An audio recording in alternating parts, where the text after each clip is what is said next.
Assalamualaikum, selamat datang kembali di Guru Gembel Channel.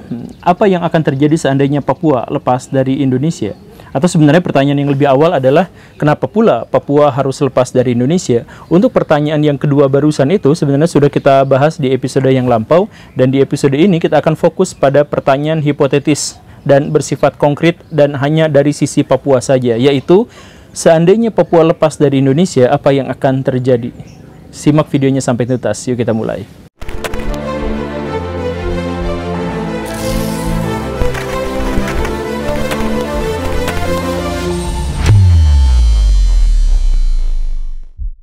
Dari sisi Papua, apa yang akan terjadi seandainya wilayah itu lepas dari Indonesia? Jawabannya sebenarnya sederhana dan mudah ditebak. Cuman ada dua. Yang pertama itu adalah kemiskinan, dan yang kedua adalah dampak-dampak turunan dari kemiskinan. Kenapa bisa seperti itu? Bukankah ini pernyataan yang terlalu prematur? Ya, tentu saja untuk setiap prediksi itu pernyataannya pasti prematur. Tetapi mari kita lihat penjelasannya. Jadi di sebelah belakang Papua itu ada negara yang kita kenal sebagai Papua Nugini, yang bahkan nama resminya disebut sebagai negara merdeka Papua Nugini, yang menunjukkan benar-benar visi mereka. Tetapi pada hakikatnya mereka tidak pernah merdeka, tidak pernah melepaskan diri dari penjajahan, karena mereka itu ekonominya, politiknya disetir oleh bangsa asing karena ketidakmampuan sumber daya manusia mereka untuk bisa mengelola negaranya sendiri. Kenapa bisa seperti itu? Kalau misalkan Baraya Czech misalkan datang ke Papua Nugini sekarang, khususnya ke kota-kota besar di antara mereka, maka Baraya akan menemukan sebuah kota yang sangat-sangat aneh. Ketika Baraya masuk ke sana, kemudian masuk hotel, Baraya akan menemukan bahwa hotel-hotel itu ternyata berdinding sangat tinggi dengan kawat berduri, CCTV di mana-mana, dan bahkan hampir setiap hotel itu dijaga oleh pasukan dengan senjata lengkap. Kenapa seperti itu? Ini penjara apa hotel? Tapi bahkan ketika Baraya misalkan jalan-jalan untuk datang dari satu koridor ke koridor yang lain di dalam hotel itu, Baraya pun tentu akan mendapati orang-orang yang berjaga di sana. Kadang-kadang bertanya, Baraya mau kemana? Nah, usut punya usut, ternyata bukan hanya di dalam hotel itu. Ketika Baraya misalkan di lobi kemudian mau keluar dari hotel, maka akan banyak sekali orang-orang yang meminta Baraya untuk tidak berkeliaran keluar hotel sendirian.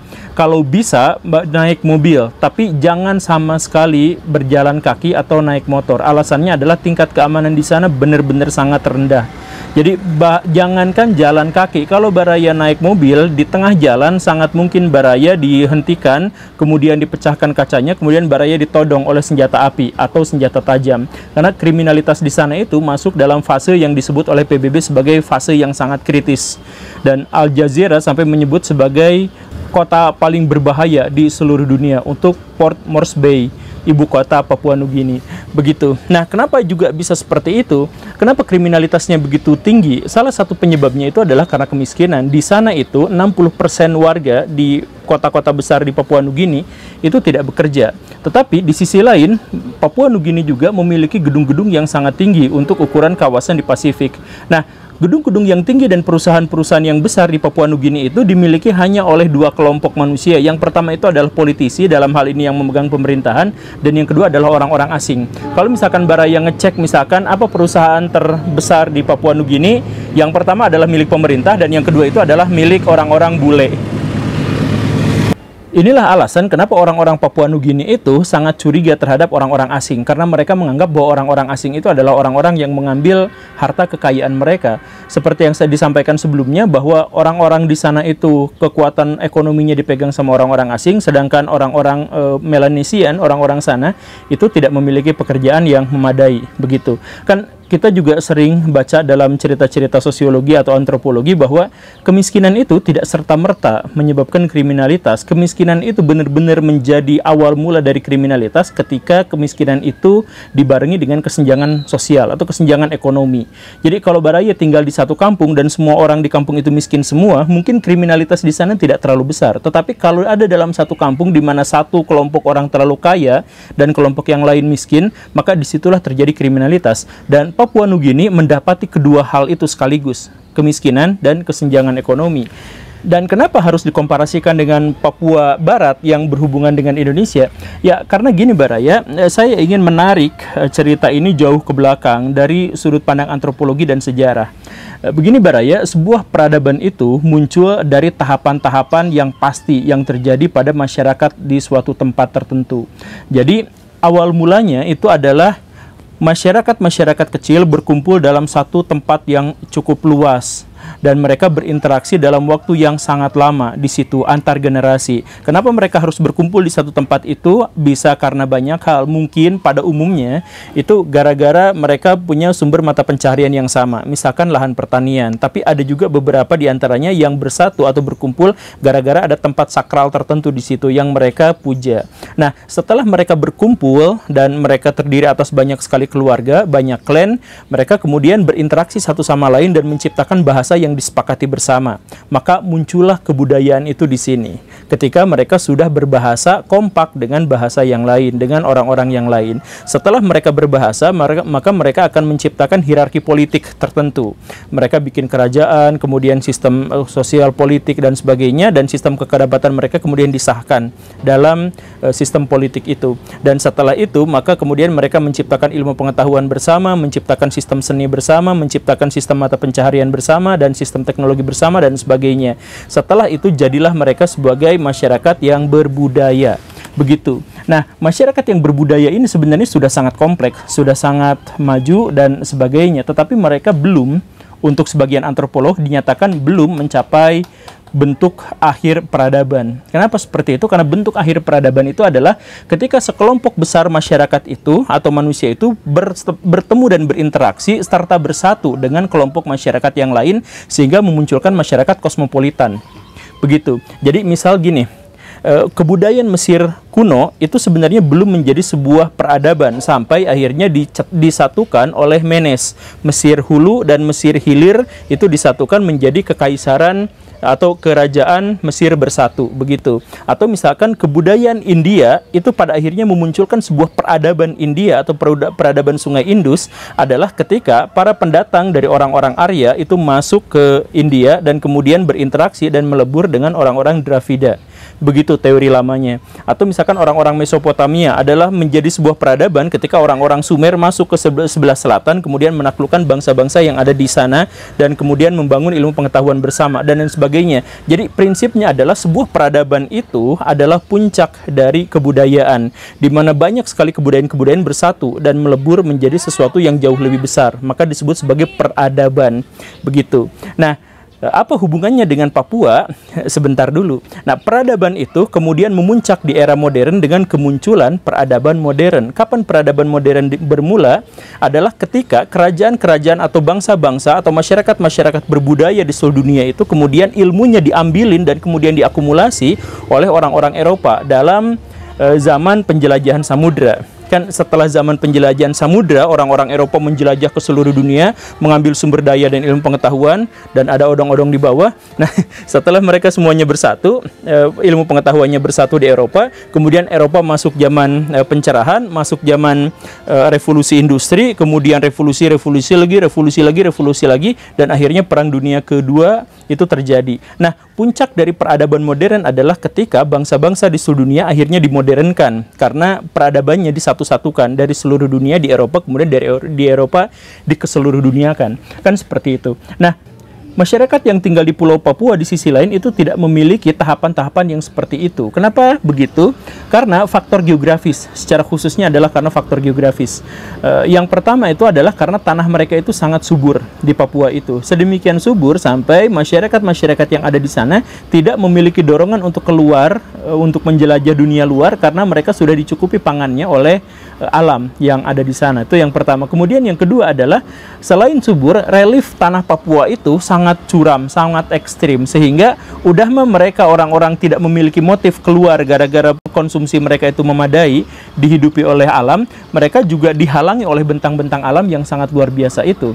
Begitu. Dan yang ketiga adalah secara geografis Papua juga itu jauh dari jalur perdagangan kuno masyarakat dunia.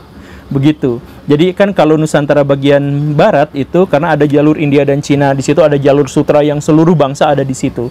Nah, makanya orang-orang Nusantara bagian barat itu sudah santuy dengan interaksi dengan bangsa yang lain. Tetapi orang-orang Papua tidak, hidup di pedalaman, kemudian mereka cukupkan dengan kelompok-kelompok kecil dan mereka sejahtera dengan itu. Begitu. Nah, makanya orang-orang yang tinggal di Papua itu, saking mereka tidak berinteraksi dengan suku-suku yang lain, interaksi positif, maka mereka itu sampai menciptakan sekitar 2000-an mungkin atau hampir 1500-an bahasa. Jadi Pulau Papua itu seandainya seluruh wilayah di Nusantara selain Papua itu disatukan, bahasanya itu tidak akan bisa mengimbangi variasi bahasa yang ada di Pulau Papua. Banyak sekali itu. Nah, kenapa variasinya di sana itu sangat banyak? Karena suku-sukunya juga di sana banyak, dan suku-suku itu independen, terpisah dengan suku yang lain. Kadang-kadang satu suku dengan suku yang lain berdamai, kadang-kadang satu suku dengan suku yang lain berperang satu sama lain. Tetapi mereka benar-benar terpisah, menciptakan satu struktur yang berbeda dengan suku-suku yang lain. Begitu, di Papua itu seperti itu. Nah, karena itu, maka ketika masyarakat yang seperti itu, yang sudah membangun sebuah peradaban tetapi tidak menciptakan sistem peradaban seperti yang dibangun di negara-negara yang lain atau di bangsa-bangsa yang lain, maka ketika mereka masuk ke dunia modern, mereka benar-benar dikagetkan dengan dunia yang benar-benar berbeda. Baraya Papua itu baru dijelajahi oleh bangsa lain itu sekitar tahun 1930-an. Tidak ada di dunia ini masyarakat yang bisa bertahan dengan hantaman kebudayaan yang sangat berbeda seperti itu. Nggak ada. Nah, karena itu maka orang-orang Papua pada dasarnya tidak bisa beradaptasi terhadap lonjakan kebudayaan yang seperti itu. Sekali lagi, nggak ada satupun masyarakat di dunia yang bisa beradaptasi dengan lonjakan se ekstrim itu. Orang-orang yang ada di Papua bagian barat yang bersatu dengan Indonesia, mereka jauh lebih beruntung. Karena apa? Karena sejak awal orang-orang yang ada di Papua sebelah barat interaksinya dengan masyarakat global itu sudah lebih mapan, sudah lebih kuat. Karena apa? Ya karena dekat dengan Maluku, dan orang-orang Maluku itu adalah orang-orang yang sudah menikmati kontak dengan dunia lahir, kontak dengan peradaban global. Dan karena itu maka orang-orang Papua di kepala burung cendrawasihnya itu juga sudah memiliki ikatan, dan bahkan mereka sudah jadi tentara, kan sudah dilibatkan dalam berbagai perang, baik dalam kerajaan-kerajaan di Indonesia maupun masa kolonial dan sebagainya, sudah seperti itu. Tetapi Papua bagian sebelah sananya itu benar-benar diasingkan atau terasingkan. Maka orang-orang di Papua Barat itu lebih makmur, walaupun pembangunannya baru-baru ini. Sedangkan yang di Papua, yang Papua Nugini itu, yang merdeka, bukan hanya soal kemiskinan, bukan soal hanya kriminalitas dan kesenjangan sosial, tapi semua masalah yang ada di negara yang belum maju itu numpuk semuanya di sana. HIV/AIDS misalkan, di sana adalah yang paling tinggi di kawasan Pasifik.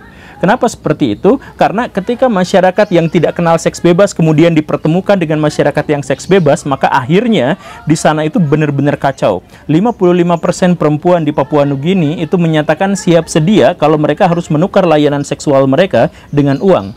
Dan 40% laki-laki di sana juga sudah terbiasa untuk melakukan hal itu. Dan mereka diperkenalkan dengan seperti itu, peradaban global yang seperti itu, tetapi mereka tidak punya penyaringnya, tidak memiliki cukup waktu untuk beradaptasi dengan itu, sehingga kondom atau hal yang semacam itu mereka nggak ngerti, nggak terlalu kenal. Makanya HIV di sana benar-benar banyak. Gitu. Demikian pun dengan kriminalitas, demikian pun dengan narkoba, demikian pun dengan hal-hal yang lainnya. Begitu. Maka saya bilang tadi itu, Papua Nugini itu bukan hanya kemiskinan, tetapi juga runtutan atau turunan dari kemiskinan itu. Nah, kalau misalkan saya harus komparasikan antara Papua yang merdeka dengan dalam tanda kutip Papua yang merdeka tapi bersatu dengan Indonesia, maka saya pikir ini adil karena orang-orang Papua yang ada di Papua itu sebenarnya juga memiliki kesamaan dalam banyak hal, termasuk juga grand design kebudayaan mereka, walaupun detail-detailnya berbeda seperti yang tadi saya jelaskan, tapi kan grand design kebudayaan mereka itu relatif sama lah, kan seperti itu ya. Dan karena itu maka bisa saja, atau saya pikir saya cukup adil ketika harus membandingkan apa yang akan terjadi di Papua Barat seandainya mereka melepaskan diri dari Indonesia. Mungkin saja mereka akan sama atau bahkan mungkin lebih buruk daripada nasib mereka yang ada di Papua Nugini. orang-orang Papua yang ada di bagian barat yang bergabung dengan Indonesia itu sekarang menikmati kemakmuran yang lebih dan kesejahteraan yang lebih daripada yang ada di Papua Nugini, karena mereka itu diberikan akses atau mendapatkan akses untuk bisa beradaptasi terhadap perubahan-perubahan radikal di dunia ini. Karena apa? Karena yang Papua itu dengan wilayah barat di Indonesia juga sebenarnya memiliki nasib yang sama. Sama-sama sedang menapaki anak tangga untuk mencapai satu tahapan yang jauh lebih besar di atasnya gitu. Mereka sama-sama belum sampai gitu. Tapi mereka sedang menapakinya bersama-sama, sedangkan yang ada di yang independen itu, yang ngakunya independen yang ada di sebelah timur itu memiliki anak tangga yang jauh lebih drastis, yang jauh lebih berbeda. Terlalu jauh untuk didaki. Begitu. Ya, video ini sebenarnya hanya fokus pada masalah ekonomi, tidak masalah yang lain-lain, dan ini adalah masalah yang konkret seperti yang saya sampaikan di awal, bukan terkait dengan masalah idealita. Kalau masalah idealita sudah dibahas di episode yang lampau. Itu saja Baraya ya, semoga bermanfaat. Terima kasih karena sudah menyimak. Saya Guru Gembul. Assalamualaikum warahmatullahi wabarakatuh.